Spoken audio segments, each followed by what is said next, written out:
téléspectateurs, je vais donc vous présenter aujourd'hui une histoire à la fois tragique et fascinante. C'est celle du jeune roi Sébastien de Portugal, disparu au cours d'une campagne conduite au Maroc en 1578, et un personnage qui va être à l'origine d'un véritable mythe, celui du roi perdu, du roi caché, puisque pendant de nombreuses années, eh bien, sa mort sera mise en doute et on attendra son retour. C'est un phénomène qu'on a pu observer en d'autres circonstances. Je renvoie à ce sujet au remarquable ouvrage d'Yves-Marie Bercé qui s'intitule Le roi caché, paru aux éditions Fayard il y a déjà quelques années. Alors ce Sébastien de Portugal, en 1578, il a 24 ans, il a décidé de soutenir l'émir saadien Mohamed al-Masrour qui régnait sur le Maroc mais qui a été chassé du trône de Fès par son oncle Abdelmalik. Et les Portugais voient dans cette affaire, dans cette querelle dynastique, l'occasion de renforcer leur emprise dans le royaume chérifien. Ils sont déjà présents à Ceuta, à Tanger, à Arzila, et ils comptent sur cette opportunité pour confirmer leur présence donc de l'autre côté du détroit. C'est pas une initiative absolument nouvelle. À 20 ans déjà, le jeune Sébastien a conduit une expédition dans la région de Tanger, à l'appel également d'un prince marocain.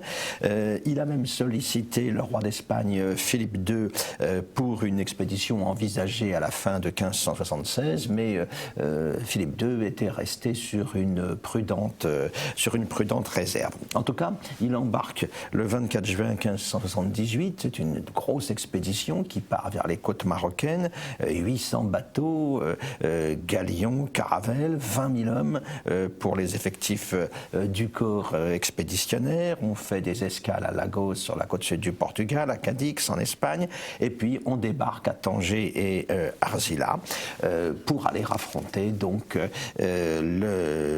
Abdelmalik, l'adversaire désigné. Là, une première erreur, Sébastien s'éloigne de la côte, c'est-à-dire qu'il va se priver ainsi de l'appui de l'artillerie qui était installée sur ses vaisseaux. C'est un peu risqué, il est un peu trop sûr de lui, et le résultat, eh bien, le 4 août, quand les deux armées adverses se rencontrent, Aksar el-Rebir, que l'on connaît sous le nom d'Alcazar Quivir, eh bien, nous nous trouvons là sur la route de l'Arrache. Les choses vont très mal se passer, la chaleur est accablante, l'armée portugaise souffre d'une grande fatigue après une marche harassante, et en face il y a 40 000 cavaliers morts qu'il va falloir affronter. Une bataille qui va durer 5 heures et qui va se terminer sur une défaite des Portugais, une bataille très meurtrière, en tout 12 à 14 000 tués, 5 à 6 000 Marocains, 7 à 8 000 chrétiens, 8 000 captifs chrétiens également à l'issue. Et puis surtout, Moulay Abdelmalik est tué au cours de la bataille, Mohamed el-Masrour, lui, se noie en s'enfuyant, et quant à Sébastien, il est porté disparu. Donc cette bataille des Trois Rois, pour reprendre le titre de l'ouvrage de Lucette Valency, paru aux éditions du Seuil il y a quelques années, cette bataille des Trois Rois se termine ainsi sur la disparition des trois principaux protagonistes. Alors, à ce moment-là, cette disparition est lourde de conséquences, parce que Sébastien n'a pas de descendant. Et son cousin, Philippe II d'Espagne, fils, il faut le rappeler, de l'infante Isabelle de Portugal, qui a été l'épouse de Charles Quint, eh bien, il a évidemment des droits à faire valoir au trône de Portugal, puisqu'il est le petit-fils du roi Manuel. Alors, du côté portugais, on ne voit pas les choses évidemment de cette manière. On va aller chercher un oncle de Sébastien, le cardinal Henri, qui vivait au monastère d'Alcobaça, pour lui demander d'occuper le trône, de récupérer la couronne, ce qui est fait donc dès le 28 août. Le peuple a été informé solennellement à l'occasion d'une cérémonie organisée à la cathédrale de Lisbonne de la disparition de son roi.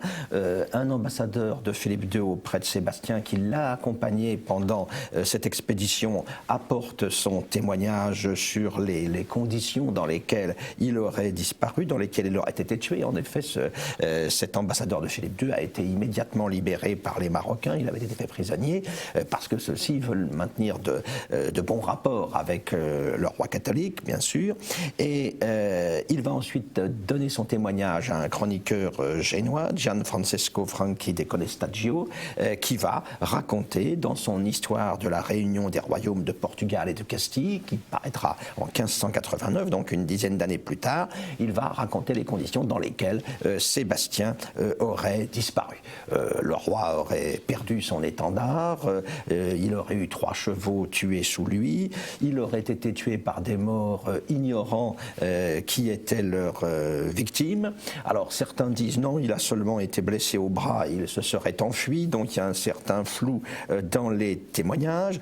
Pourtant le cadavre est reconnu par un certain nombre de nobles portugais qui ont été faits prisonniers. On a retrouvé aussi le cadavre du prince marocain que Sébastien était venu soutenir.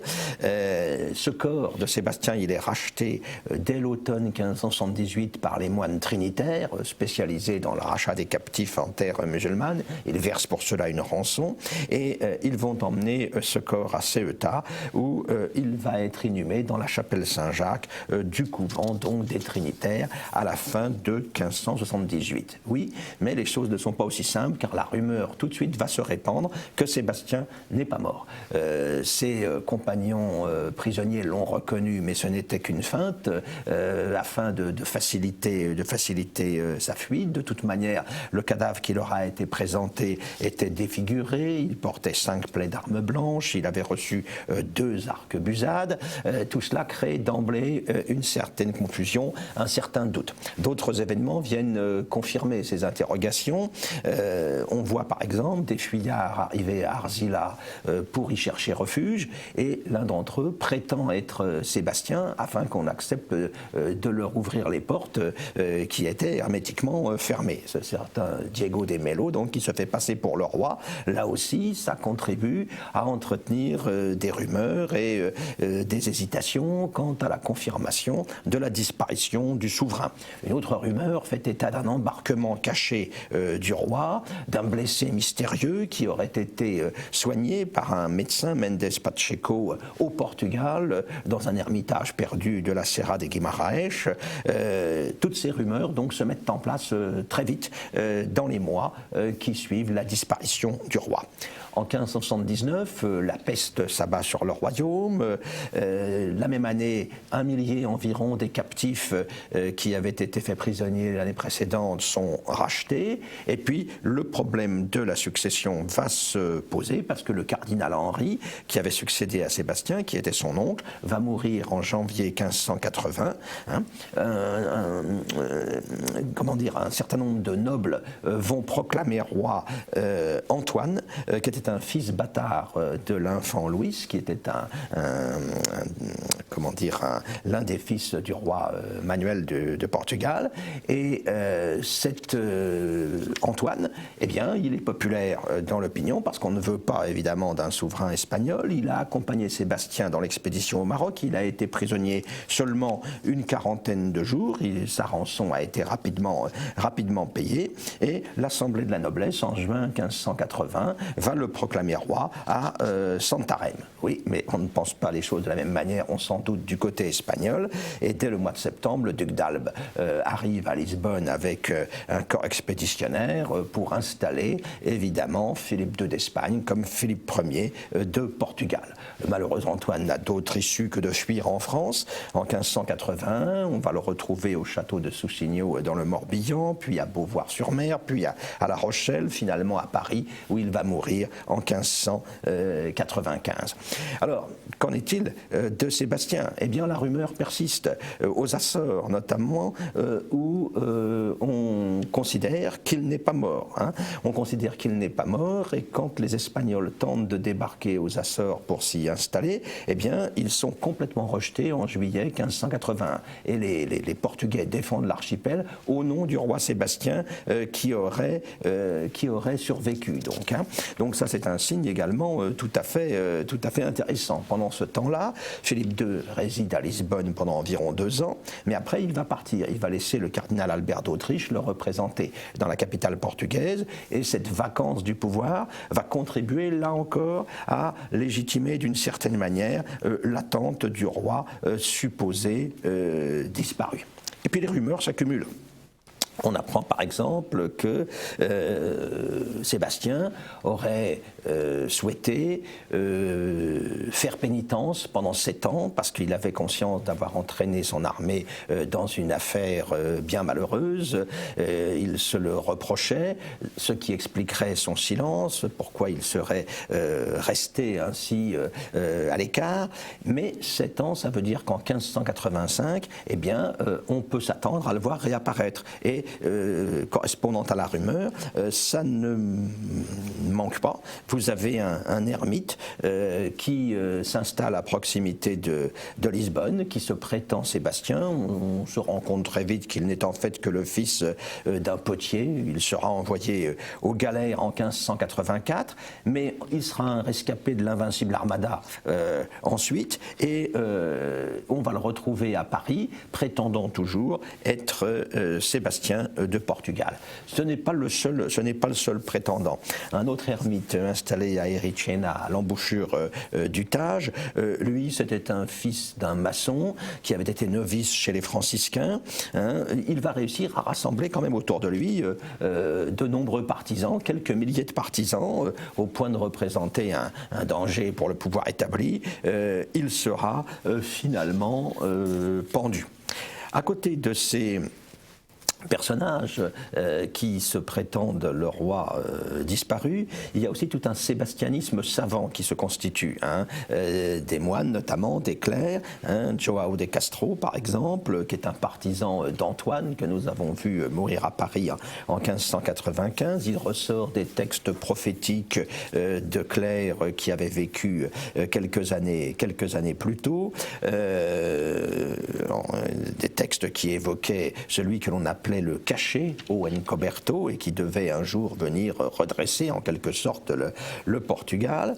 Certains vont y croire. Antonio de Meneses va se rendre dans une expédition sur les côtes africaines pour aller rechercher un Sébastien qui serait resté et que l'on espère retrouver, mais Antonio de Meneses va mourir au cours de cette expédition. Mais d'autres vont prendre le relais. Un religieux augustin, frère Miguel de Santos, va relancer l'affaire à la fin des années 1580. Il va surtout se gagner la confiance d'Anne d'Autriche. Alors Anne d'Autriche, ce n'est pas la nôtre, ce n'est pas l'épouse de Louis XIII, c'est la fille de Don Juan d'Autriche. Et cette fille de Don Juan d'Autriche, elle était novice dans un couvent de nonnes à proximité de Valladolid, et il va la convaincre de la survivance de Sébastien. Elle va lui apporter en quelque sorte son soutien. Il va même aller plus loin, il va lui présenter un jeune homme qui est un Espagnol qui s'appelle Gabriel de Espinosa et qui ne sait même pas le portugais, et va lui présenter comme étant Sébastien ayant beaucoup souffert pendant son séjour africain. Tout ça se terminera mal puisque ce personnage va finalement, Miguel de Santos, va être pendu, et la créature qu'il avait présentée comme étant Sébastien aussi en 1595. Quant à Anne d'Autriche, elle sera enfermée un temps à Avila, et c'est le roi Philippe III qui la libérera, et elle finira abbesse du couvent de las Huelgas de Burgos. Ça se terminera mieux pour elle, cet épisode-là. Alors il y a un personnage beaucoup plus sérieux, si l'on veut, et qui va entretenir pendant longtemps une certaine incertitude, c'est celui que l'on appelle le Sébastien de Venise. Là encore, on a le même scénario, le même schéma. Le personnage aurait survécu entre 1578 et 1598. Il se serait pas manifesté à cause du remords que lui inspirait son échec. Il aurait eu une vie aventureuse tout à fait extraordinaire. Il serait passé par Alexandrie. Il aurait visité le royaume du prêtre Jean en Éthiopie. Revenu d'Afrique, il aurait circulé dans toute l'Europe. Il aurait séjourné à Paris en 1586, et puis on le retrouve finalement ermite en Italie, également mendiant, affirmant donc être Sébastien, cherchant à rencontrer sans succès le pape Clément VIII. Mais celui-là, c'est un client un peu plus sérieux parce qu'il y a beaucoup de gens qui le reconnaissent. Alors, il est finalement arrêté en 1598, malgré le soutien que lui apporte un certain nombre de religieux. Il était à l'époque à Venise. Il va être chassé de Venise après avoir fait 25 mois de prison, réussir à s'assurer le soutien d'un certain nombre de partisans, Joao de Castro dont je parlais tout à l'heure, Pantaleano Pessoa, qui sont des clercs, qui sont convaincus de la survie de Sébastien. Il n'y a qu'un ennui, c'est qu'il ne ressemble pas beaucoup au défunt. Alors on admet que l'air de barbarie lui a noirci le visage, c'est-à-dire il est un peu plus bronzé que ce que l'on pourrait attendre. Il poursuit son errance après avoir quitté Venise, on le retrouve à Padoue, à Ferrare, à Bologne, finalement à Florence. Là il est arrêté à Florence, est mis au cachot au Bargello. L'ambassadeur d'Espagne, il faut dire aussi, veille au grain. Il ne s'agirait pas que ce personnage réussisse à prendre suffisamment de crédit.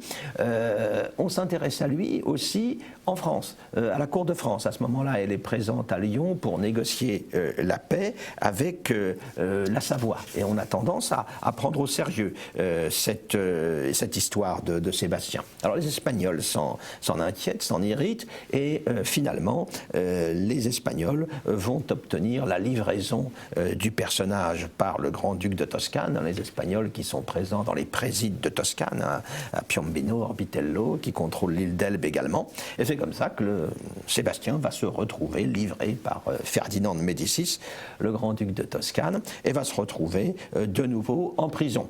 Mais en même temps, l'insistance que met l'Espagne à s'en prendre au personnage a tendance en quelque sorte à légitimer ses discours et son récit. Et l'imagination aidant, on ne lui accorde que plus de crédit du fait de tout cela. Le vice-roi de Naples demande à voir le personnage. Lui, c'est un ancien diplomate, il a connu Sébastien de Portugal. Bon, évidemment, il ne le reconnaît pas du tout, il le prend même pour un fou, oui, mais à la fin d'octobre 1601, le vice-roi meurt. On y voit un signe de la Providence, et en plus, la rumeur se répand évidemment que sur son lit de mort, il aurait déclaré avoir en fait reconnu le roi de Portugal disparu. En fait, le prétendant en question était un Calabrais du nom de Catizone, qui a été reconnu par des témoins contestés par ses partisans, évidemment. En 1602, on le condamne aux galères, on le condamne à vie aux galères.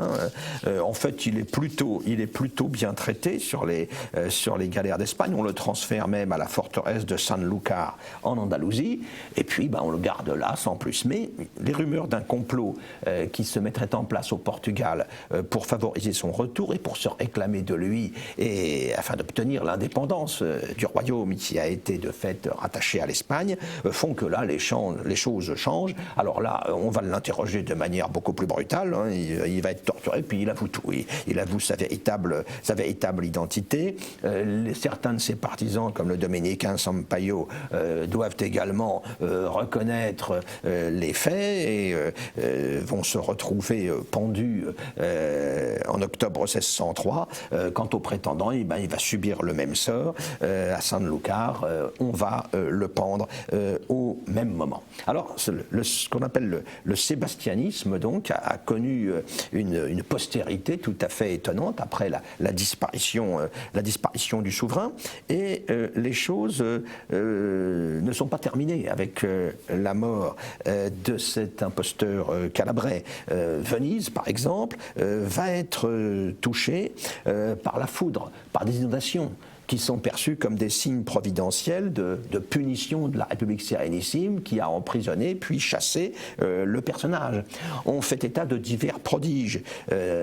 Sur la tombe d'Alphonse-Henri Ier, qui a été le premier roi du Portugal, dynastie d'origine bourguignonne, comme on sait, eh bien, un certain nombre de chanoines qui sont réunis autour de cette tombe et qui s'interrogent sur la canonisation de ces Sébastien, eh bien, il y a des coups répétés qui viennent du tombeau, qui semblent correspondre à une approbation donnée par le souverain fondateur du royaume portugais. Et puis, d'autres rumeurs courent selon lesquelles il aurait été en fait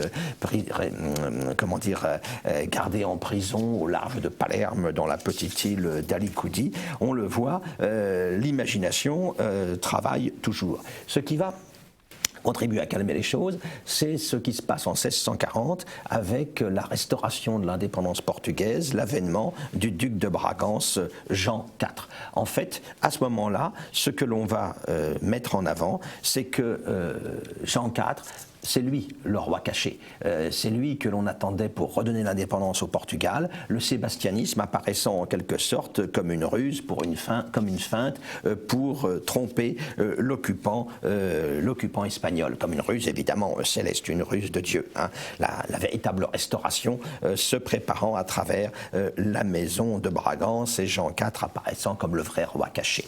Tout ça n'est pas terminé pour autant, un prêtre portugais du Brésil, le père Vieira, va lui se lancer dans la prophétie d'un 5e empire à venir, qui serait un nouvel empire portugais lié à la réapparition de Sébastien, encore une fois, 5e empire qui permettrait la destruction des Turcs et la conversion des païens, tout cela pour donner en quelque sorte une destinée providentielle au royaume de Portugal.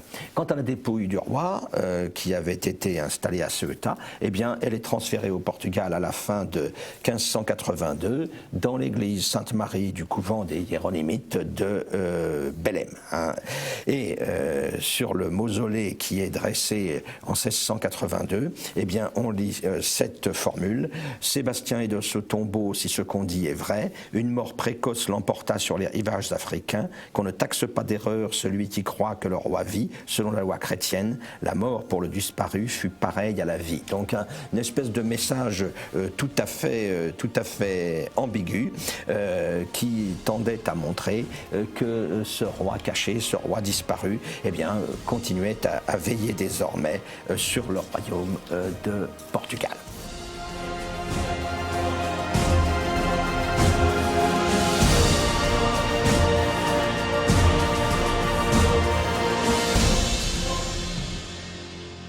Je vais vous parler aujourd'hui d'un homme extraordinaire, ma spécialité, le commandant Louis-Casimir Tessier.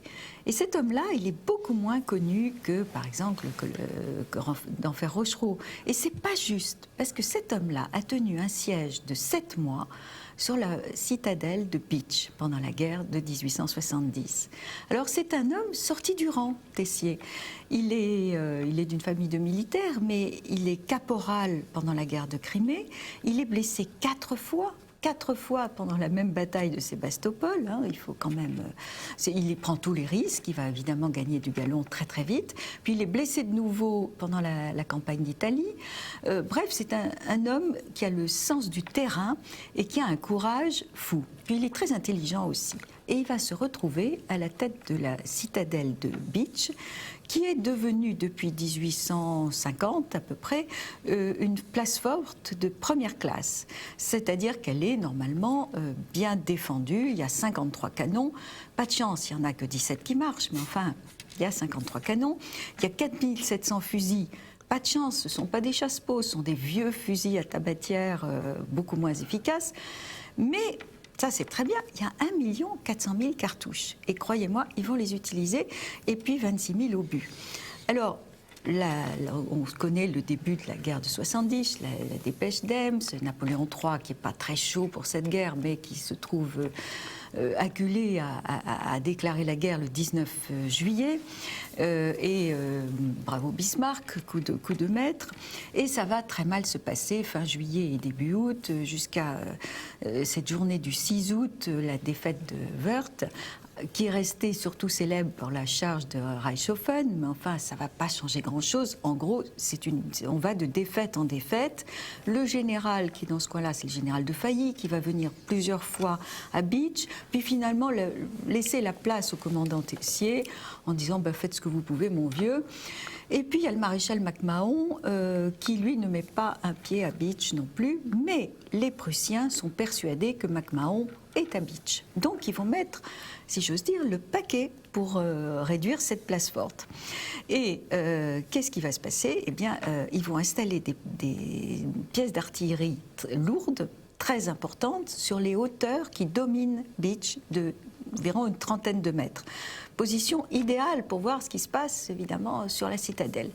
Simplement, ils ne savent pas que le commandant Louis-Casimir, drôle de prénom quand même, Louis-Casimir Tessier, est très intelligent et qu'il a deux idées très bonnes. La première, c'est de harceler l'ennemi par des petites escarmouches de 7-8 soldats, pas plus, qui sortent par les souterrains secrets et qui tombent sur les Prussiens ou les Bavarois, puisqu'il va y avoir deux sortes d'ennemis, sans prévenir. Donc l'effet de surprise, ça marche. Ils font même un prisonnier qui ramène et qui va vivre tout le siège avec eux.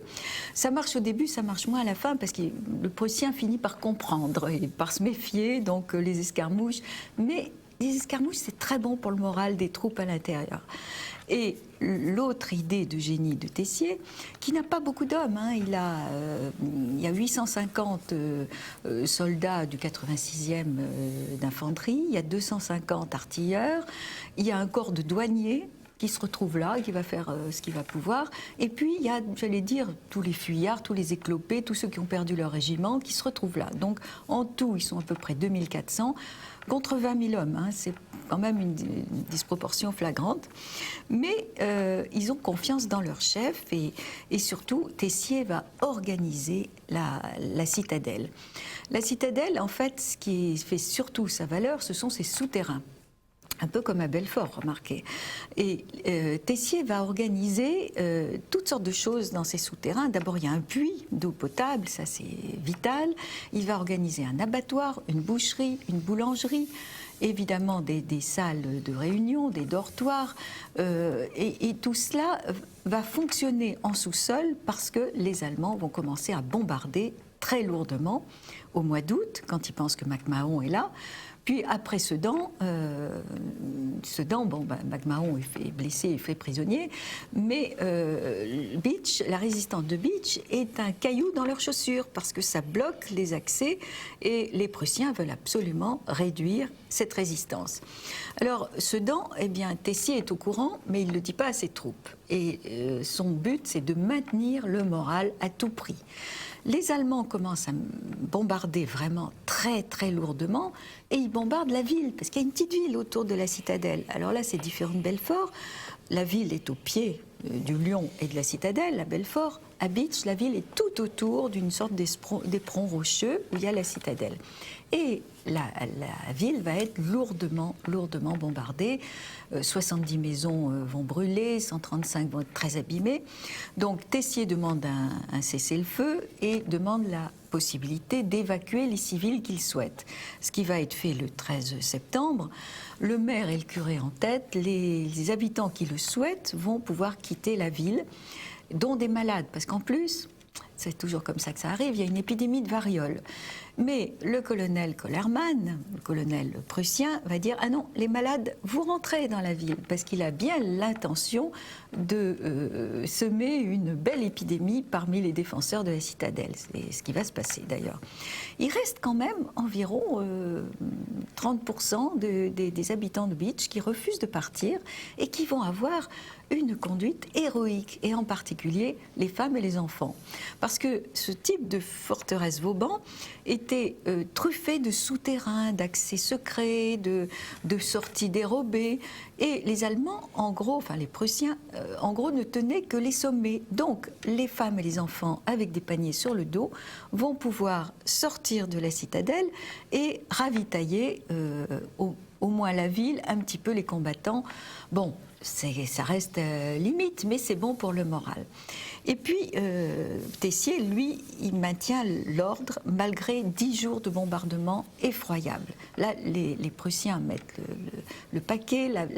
C'est un bombardement jour et nuit. Les incendies ravagent tout. Il ne reste rien de la citadelle, sauf la chapelle, qu'on peut toujours voir aujourd'hui. Mais toute la vie se passe en sous-sol. Sauf qu'évidemment, Tessier est tout le temps sur les remparts pour faire tirer les canons. Une fois, il tient aussi beaucoup à maintenir une sorte de vie avec panache. Par exemple, les repas étaient à l'heure, en bonne tenue. Et un jour, il traverse la place de la citadelle. Un obus explose, tout le monde le croit mort. Il se relève, il époussette son costume et dit « Mais messieurs, ce n'est pas une raison pour que le déjeuner soit en retard. Nous allons déjeuner. » Il trouve aussi dans les caves de la citadelle des cartons avec des instruments de musique. Et il monte un orchestre. Et tous les jours, l'orchestre va jouer sur la citadelle. Et qu'est-ce qu'il joue en particulier? Eh bien, un air très connu à l'époque qui s'appelait Les Gueux. C'est un opéra de Béranger. Alors, j'ai cru un moment que c'était le Kyrie des Gueux, vous savez, qui est un chant régimentaire. Non, c'est pas la même chose.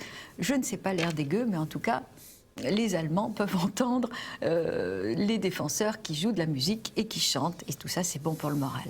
Et il faut du moral parce que la variole effectivement fait des ravages. Les Sœurs de la Charité font un hôpital de campagne et on peint en grand une croix rouge sur le toit de l'hôpital. Ils sont d'un dévouement admirable. Et puis il y a aussi un homme extraordinaire, c'est un adjudant qui est dégourdi comme tout, qui s'appelle l'adjudant Mandeli, qui lui n'arrête pas de faire des allers-retours à l'extérieur. Il va jusqu'à Tours, il va chercher les soldes, donc les soldats sont payés, et les promotions. Et ça met du baume au cœur, évidemment, à tout le monde. Alors, évidemment, il ne pouvait pas tenir au-delà de raisonnable. Eh bien, si, il va le faire. On a beau lui dire, maintenant, il faut arrêter. C'est l'armistice, c'est fini. L'Empire est tombé. 2, la France a capitulé. Paris est tombé. Et chaque fois, il répond non. Et il va falloir plusieurs allers-retours de l'adjudant Mandeli, qui revient avec des papiers officiels. Il veut le texte original de l'armistice. Et il dit, mais attendez, Bitch n'est pas signalé, j'y crois pas. Alors Mandeli retourne chercher, on ajoute une ligne, citant Bitch. Il dit, mais attendez, Bitch n'est pas tombé. Les Allemands sont complètement désemparés devant ce petit teigneux qui refuse de s'arrêter. Et ils disent, mais attendez, on va dire que vous êtes que Bitch est usurpatrice des territoires allemands. Tessier l'envoie balader. Il va falloir que Gambetta écrive une lettre apportée toujours par l'adjudant Mandeli en disant non, maintenant il faut vraiment arrêter. Eh bien, effectivement, le 26 mars, la citadelle ne va non pas se rendre, mais être évacuée dans le calme. Ils emportent leurs armes. Tout ce qu'ils n'ont pas pu emporter, ils l'ont détruit. Drapeau en tête, avec marqué la ville de Bitch à ses défenseurs. Quant à Tessier, il a fait la passation de pouvoir, il est devenu lieutenant-colonel dans la foulée, et pour revaloriser Bitch, on a donné son nom à une place de Paris. L'ennui, c'est que c'est là où les Américains ont installé leur légation, et Bitch en anglais, ça veut dire garce, et ils n'ont pas voulu avoir cette adresse-là, donc c'est devenu la place des États-Unis. Et la place de Bitch a été reléguée quelque part dans le nord du 19e. C'est bien dommage. Moi, je dis bravo, commandant Tessier, dont la devise était « jusqu'au bout ».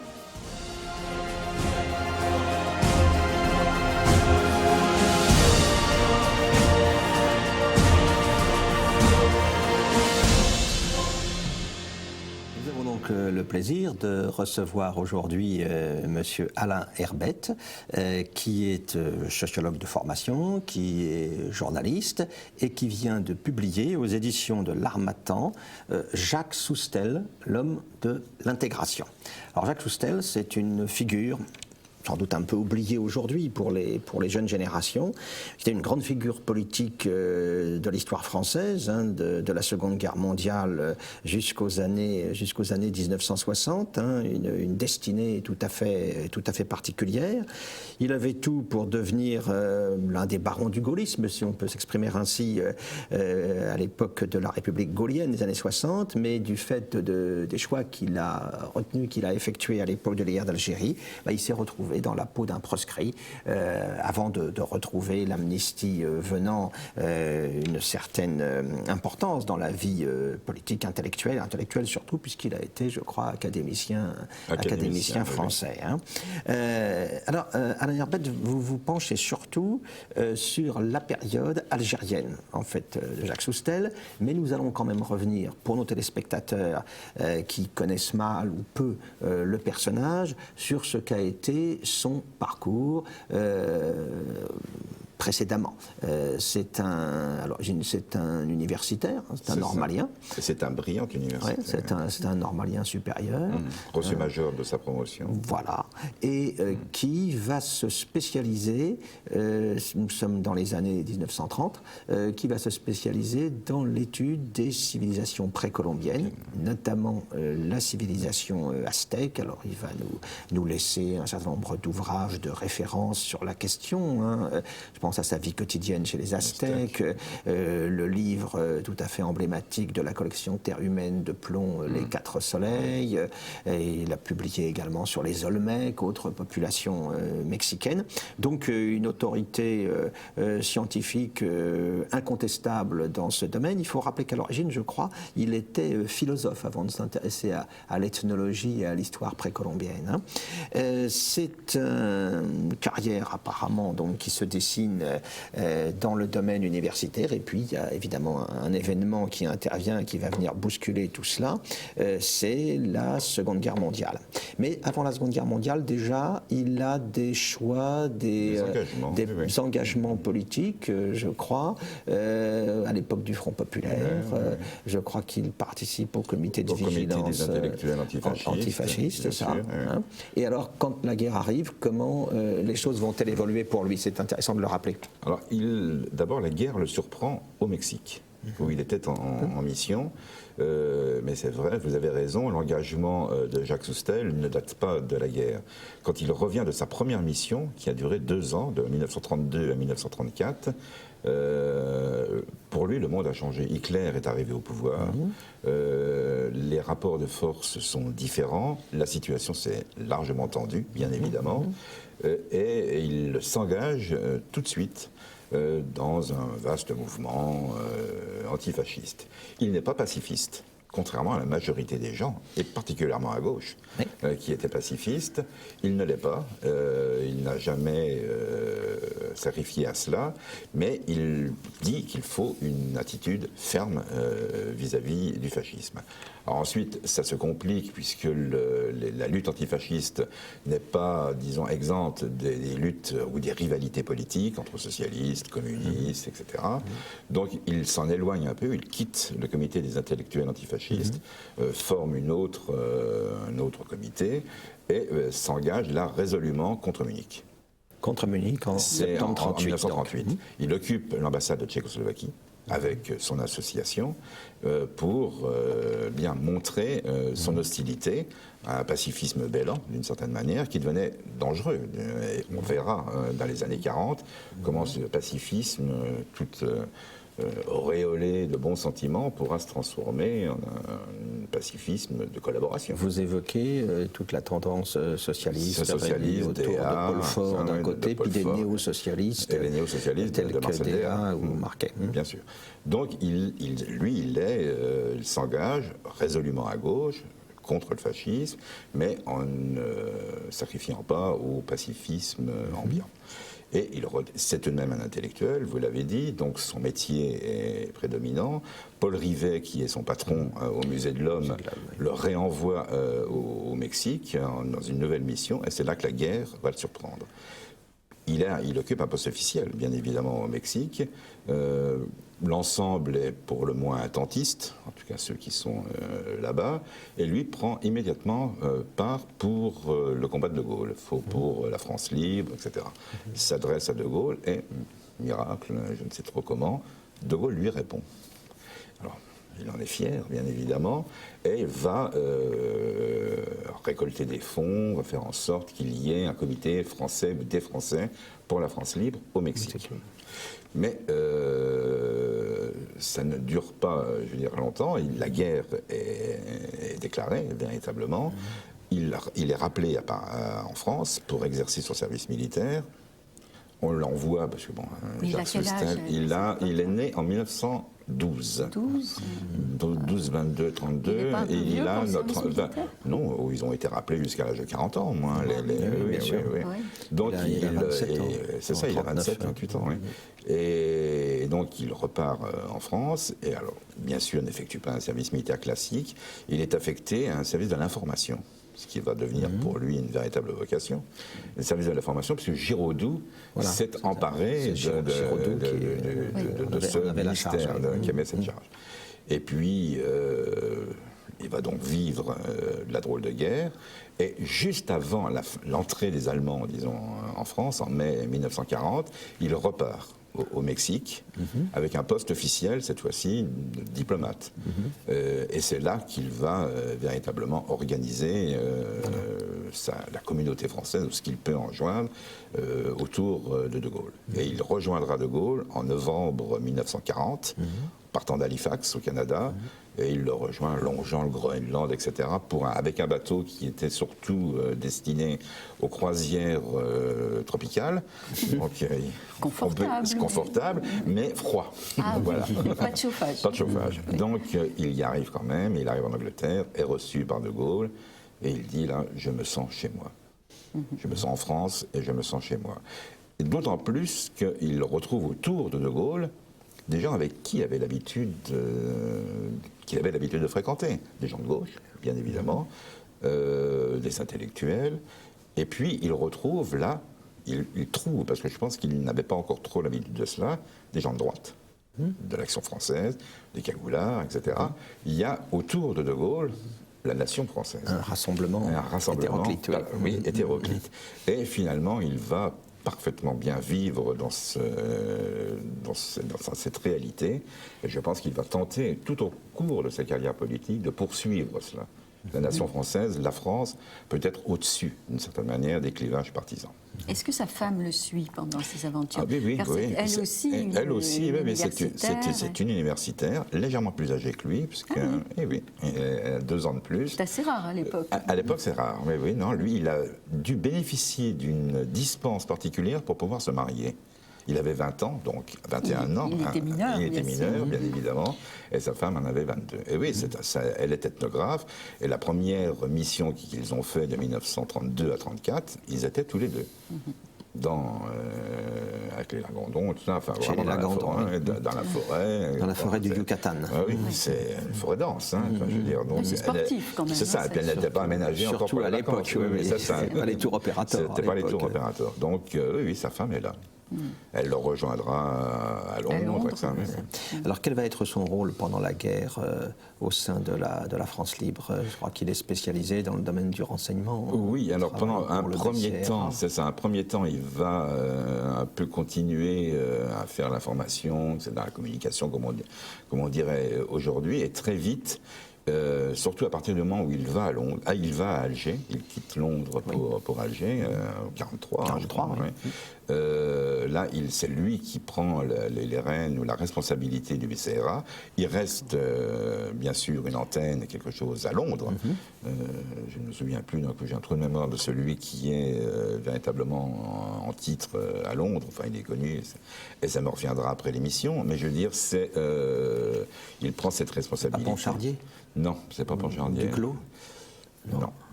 Mais on laisse ça à nos téléspectateurs. Ils auront gagné un abonnement. Mais donc il prend en charge effectivement les services secrets, les services de renseignement, etc. C'est lui qui enverra Chevalier, le futur maire libéral d'Alger, en mission à New York, pour reconstituer un peu les réseaux des services français. Et de 1943 à 1944, il sera uniquement préoccupé par ça. Et il revient en 1944, à un moment de la libération, à Paris, où il est nommé par De Gaulle, qui ne veut pas le perdre et qui veut le faire rentrer véritablement dans l'appareil d'État, préfet.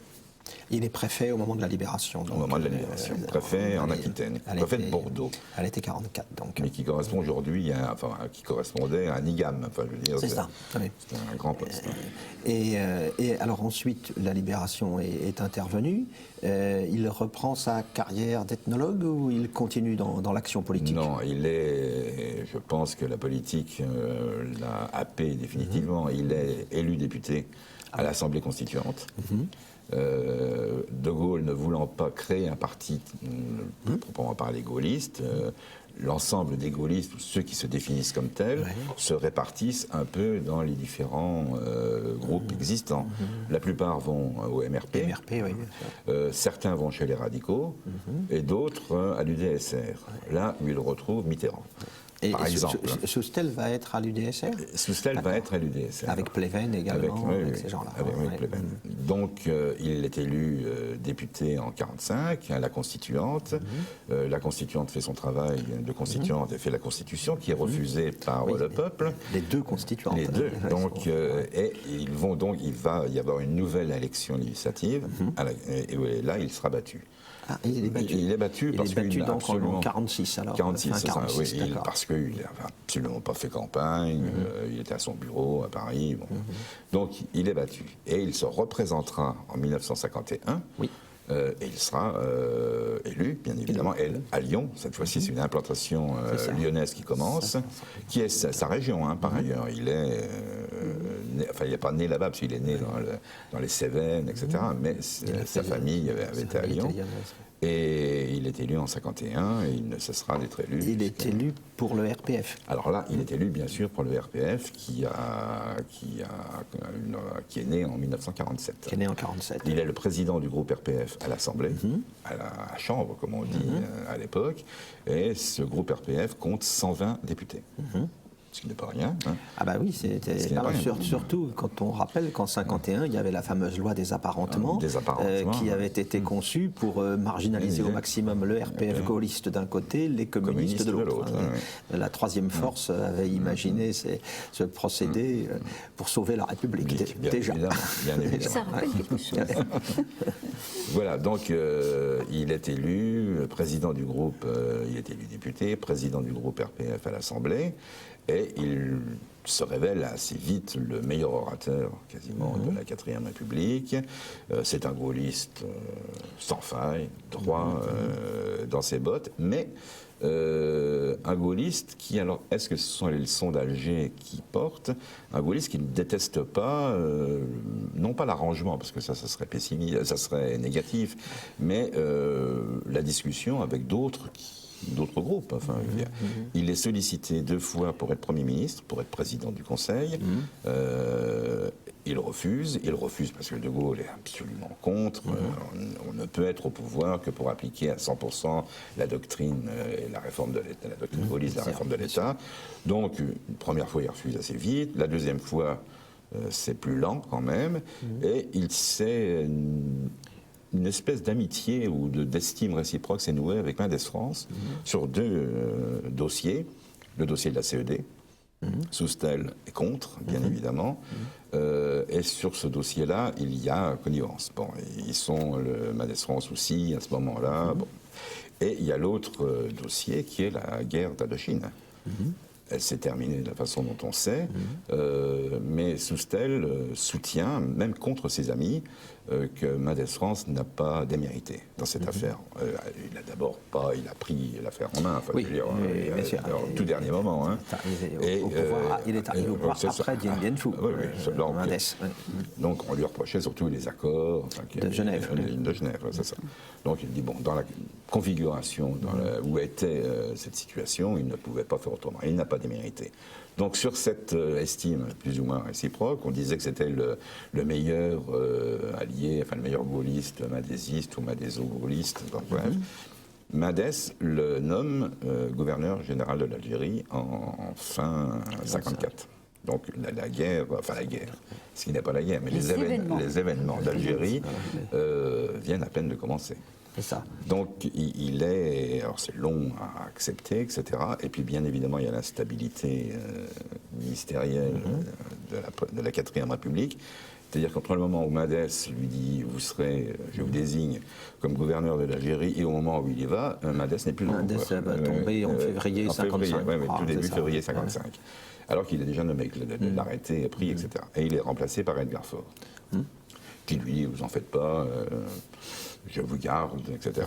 Alors, qu'est-ce qu'il fallait faire? Rester à Paris, aller à Alger, parce qu'il était quand même nommé, mais il n'y avait plus de gouvernement en France, dans le temps.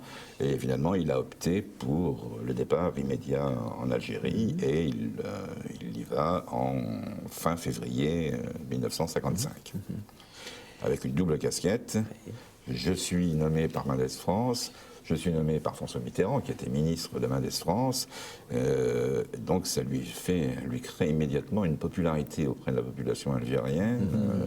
Limitée. Limitée, voilà, c'est ça. Et donc quand il est arrivé à Alger, il est arrivé dans l'indifférence générale, en l'absence complète des pieds noirs, enfin la population européenne d'Alger.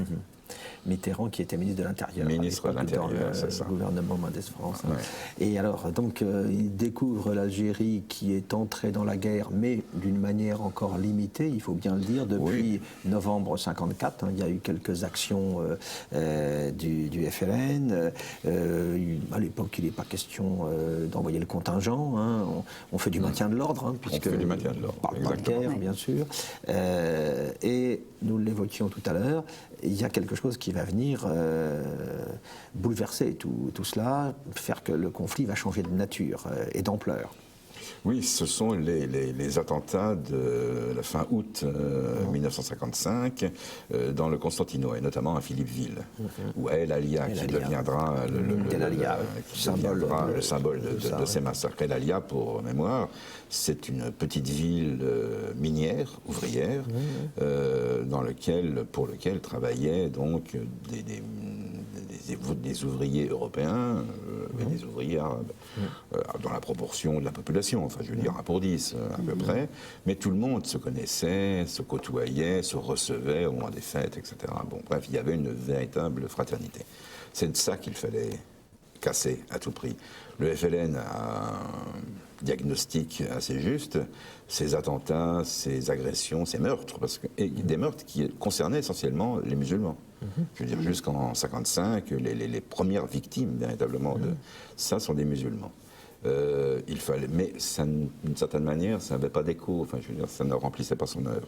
Il fallait semer la terreur. Il fallait vraiment qu'il y ait une rupture entre les communautés pour qu'un tout retour en arrière soit impossible. Et pour ça, il fallait donc faire des actes de terrorisme à grande échelle. Et ce qui était considéré à grande échelle, c'est qu'il y a eu 150 morts peut-être, ou 130 je crois, dans ces émeutes de Philippeville et d'Alia. 130 morts. Et vous voyez ce qu'on voit aujourd'hui, enfin, je veux dire, avec les 130 morts du 13 novembre. Donc c'est considéré comme un massacre de masse. Oui. Alors, ce qui est considéré aussi comme un massacre de masse, c'est la répression qui a répondu à cela. Soustelle, qui a été bouleversé par ces assassinats, par les images qu'il a, il s'est déplacé immédiatement. Il est allé à El Alia, il est allé à Philippeville, il a vu les enfants fracassés, les femmes éventrées, les viols, bon, etc. Il s'est senti mal, enfin je veux dire, on le serait à moins, et il a d'une certaine manière, non pas basculé totalement, mais il s'est dit c'est trop tard, c'est trop tard. Alors qu'il avait multiplié les efforts pour rencontrer chacun des acteurs de la scène politique algérienne, le MTLD, les oulémas, le parti de le MTLD, oui c'est ça. Donc il a rencontré les acteurs nationalistes même, qui n'étaient pas mêlés bien évidemment à des affaires, des crimes de sang, mais pour essayer de voir comment on pouvait à un moment donné mettre sur la table une discussion. Ce n'était pas des négociations, il n'était pas mandaté pour ça, mais comment pouvait-on s'engager? Et immédiatement, il avait dit en arrivant à Alger, le fait qu'on ait mis, dès les premiers coups de feu de novembre 1954, on avait interdit les organisations algériennes, le MTLD et le parti de Ferhat Abbas, les deux. Donc c'est une erreur. C'est une erreur parce qu'on se prive d'interlocuteurs qui pourront à un moment donné, ou qui pourraient à un moment donné être avec nous pour trouver une solution. Il n'y avait plus d'interlocuteurs et le FLN est devenu, d'une certaine manière, par la terreur, le seul interlocuteur possible. En tout cas, il se posait comme seul interlocuteur possible. On l'a longtemps nié. Mais en fait, les négociations secrètes, les entrevues, etc., faisaient que renforcer cette impression que le FLN était le seul interlocuteur. Donc, il ne bascule pas complètement en 1955. Il met au contraire des garde-fous, un désir de vengeance, par exemple, des Pieds-Noirs, tout ce qu'il soit armé, en milice, etc. Il fixe une limite à la répression de l'armée. Je crois qu'elle a duré 3 semaines ou 15 jours, enfin je ne sais plus, mais je veux dire, il y avait une limite au-delà duquel elle ne pouvait plus aller. Il n'a jamais donné les pouvoirs de justice et de police à l'armée. Il les a gardés comme pouvoir civil. Donc, tout en disons, étant envahi par une forme de pessimisme, il est quand même encore en croyant, alors est-ce que c'est une illusion? Sans doute, enfin, la suite a révélé que c'était une illusion, mais il croit encore à une solution. Il croit par exemple que l'Assemblée algérienne, où il y a 2 collèges représentés avec 60 représentants de chaque collège, musulmans et européens, il croit que l'Assemblée algérienne va s'opposer à cette folie sanguinaire, va être l'interlocuteur privilégié. Il a toujours misé, lui, sur les élus locaux. Et il y a de nombreux élus musulmans. Donc il pense que l'Assemblée algérienne va être en mesure de s'opposer à ça, d'enclencher autre chose.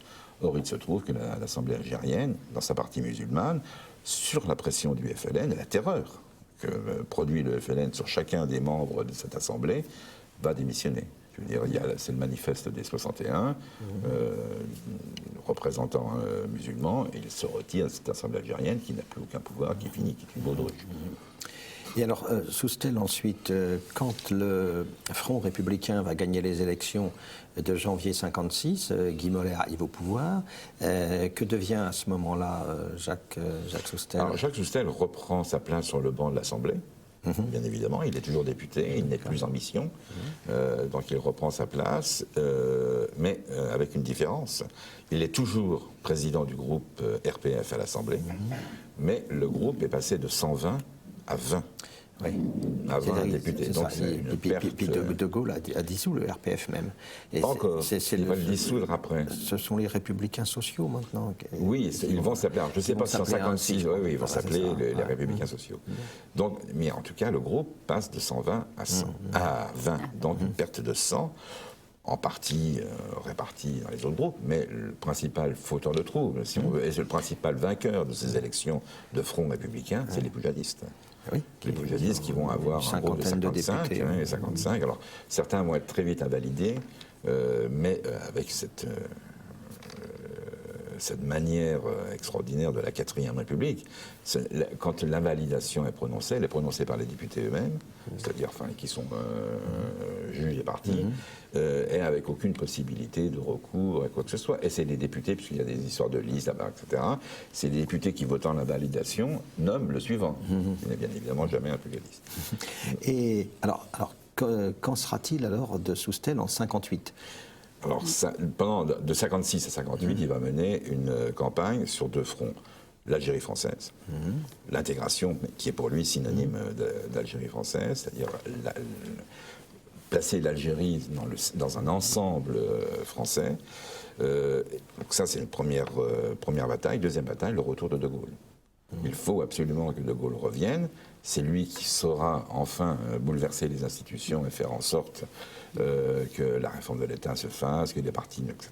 Bon, il est entièrement d'accord avec les visées gaullistes et l'Algérie française. Ce sont deux batailles qu'il mène avec succès. Je veux dire, bon, il regroupe autour de lui. Et quand arrive 58, c'est les barons du gaullisme, enfin qui ne sont pas encore les barons, mais qui vont le devenir. Roger Frêche, Abdelmaz, Guichard, etc. Debré, bien sûr. Tous Algérie française, en tout cas par le verbe, vont l'encourager à être présent à Alger en disant il faut qu'il y soit. oui, il faut que vous y soyez, je ne sais pas comment on faisait à l'époque, le tutoiement n'était encore pas obligatoire, il faut que tu y sois, tu es le meilleur d'entre nous, tu nous représenteras, etc. etc. Alors il y avait bien un Delbecq qui y était, avec lui, mais Delbecq n'avait pas l'ampleur, il n'avait pas la surface de Soustelle. Ils arrivent le 15 mai, je crois. Il arrive le 17 mai. 17 mai. 17 mai. Au lendemain, la vraie grande manifestation du 16 mai, parce que la vraie manifestation d'intégration, je veux dire, où les femmes arrachent leur voile, où elles sont acclamées par la population européenne, où il y a, c'est pas du cinéma, je veux dire, on ne peut plus, à ces niveaux-là, de foule, etc., dire que c'est arrangé quelque part. Voilà. Donc, la vraie grande manifestation pour la victoire, pour l'intégration, c'est le 16 mai. Il arrive le lendemain. Mais il n'a pas pu venir avant, c'est pas parce qu'il ne le voulait pas, mais c'est qu'il était largement empêché. Son avion a décollé 2 fois, il a été refoulé, etc. Donc, il arrive le 16 mai. Salon n'est pas particulièrement content qu'il arrive. Parce que bon, il se méfie quand même de lui, il se demande s'il n'est pas un petit peu coupable ou responsable de l'attentat au bazooka, de l'affaire du bazooka avec Michel Debré. Donc il le reçoit comme ça, quoi. Fraîchement.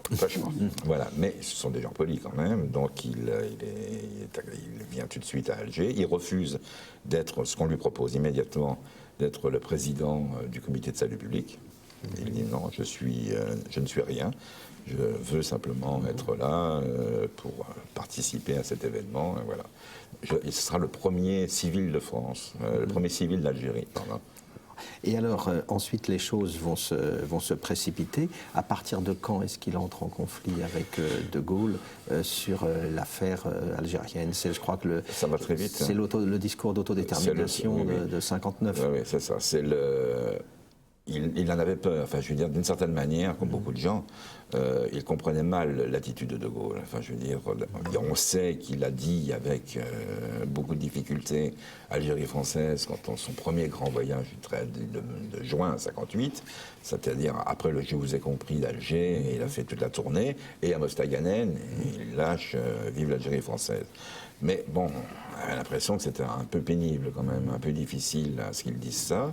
Et après, il ne le redit jamais. Et il a une attitude quand même assez ambiguë, sans pour autant, il conduit la guerre en 59. L'opération jumelle. L'opération jumelle, Jal est là. Bon, je veux dire, donc il n'y a pas de problème, mais une méfiance s'installe, une espèce d'incompréhension.